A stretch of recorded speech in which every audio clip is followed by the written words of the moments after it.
Hello दोस्तों, हाय, welcome once again. मैं आपका स्वागत करता हूं बोल अंग्रेजी के ऑफिशियल यूट्यूब चैनल पर।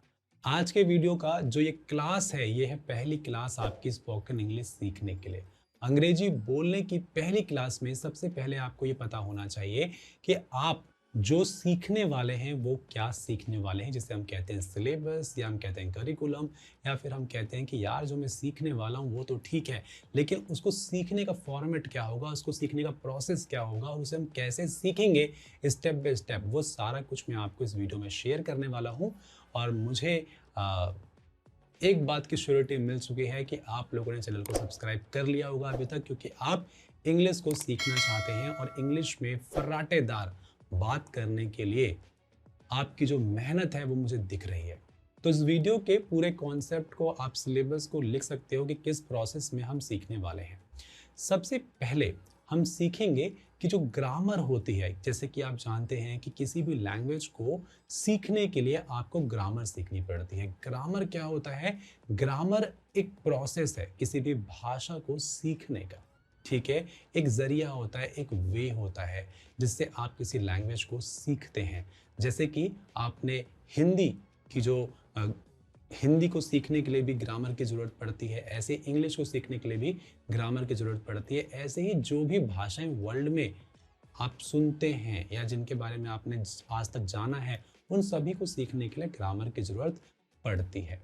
तो इंग्लिश की जो ग्रामर है उसमें कुछ टॉपिक्स हैं जो आपको सीखना बहुत ज़रूरी है, जिससे आप सीखेंगे कि सेंटेंस कैसे मेक करते हैं। जिसमें सबसे पहला जो टर्म आता है वो आता है पार्ट्स ऑफ स्पीच का। पार्ट्स ऑफ स्पीच से पहले आपको अल्फ़ाबेट सीखना पड़ता है। वो बेसिक चीज़ें वो आपको ऑलरेडी पता है कि अल्फ़ाबेट क्या होता है, वोवेल क्या होता है, कॉन्सोनेंट क्या होता है, ठीक है, आर्टिकल्स क्या होते हैं। लेकिन मैं जो स्टार्ट करूँगा आपके साथ टॉपिक, वो मैं स्टार्ट करूँगा पार्ट्स ऑफ स्पीच से, ताकि आप ये समझें कि किसी भी सेंटेंस को बनाने के लिए किन चीज़ों की सबसे ज़्यादा ज़रूरत होती है, कौन से ऐसे वर्ड्स हैं, कौन से ऐसे आप कह सकते हो एलिमेंट्स हैं जिनसे आप सेंटेंस को मेक करते हो। फिर हम सीखेंगे ट्रांसलेशन। जब हम ट्रांसलेशन को सीख जाएंगे तो हम ट्रांसलेशन की प्रैक्टिस करेंगे, जहाँ पे हम सीखेंगे आर्टिकल कैसे लिखते हैं, स्टोरी कैसे लिखते हैं, ईमेल कैसे लिखते हैं और अलग अलग टाइप से सेंटेंसेस कैसे बनाते हैं।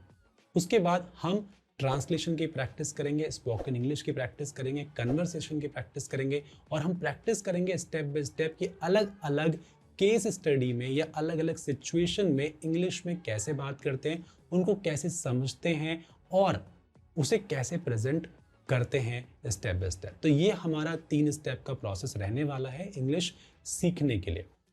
अगर आपको ऐसा लगता है कि सर आप बिल्कुल स्टार्टिंग से स्टार्ट करो ग्रामर को सिखाना, जहाँ पे आप अल्फ़ाबेट्स की बात करो, आप सेंटेंस की बात करो, आप जेंडर की बात करो, आप बात करो अपोजिट वर्ड्स की, आप बात करो वर्ब्स फॉर्म की, फिर आप पार्ट्स ऑफ स्पीच की बात करो, तो हम वहाँ से भी स्टार्ट कर सकते हैं।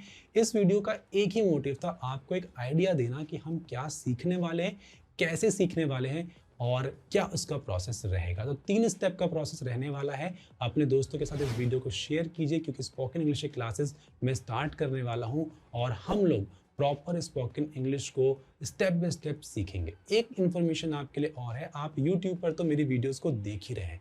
अगर आप किसी जॉब के लिए अप्लाई करना चाहते हैं या फिर आप जॉब के लिए प्रिपरेशन कर रहे हैं, तो आप हमारा स्पोकन इंग्लिश का कोर्स ज्वाइन कर सकते हैं। लिंक मैंने डिस्क्रिप्शन में मेंशन कर दिया है। अभी ऑफर चल रहा है, प्राइस की तो आप टेंशन लो ही मत। फीस हमने इतनी अफोर्डेबल कर दी है, इतनी अफोर्डेबल कर दी है कि उसे कोई भी अफोर्ड कर सके।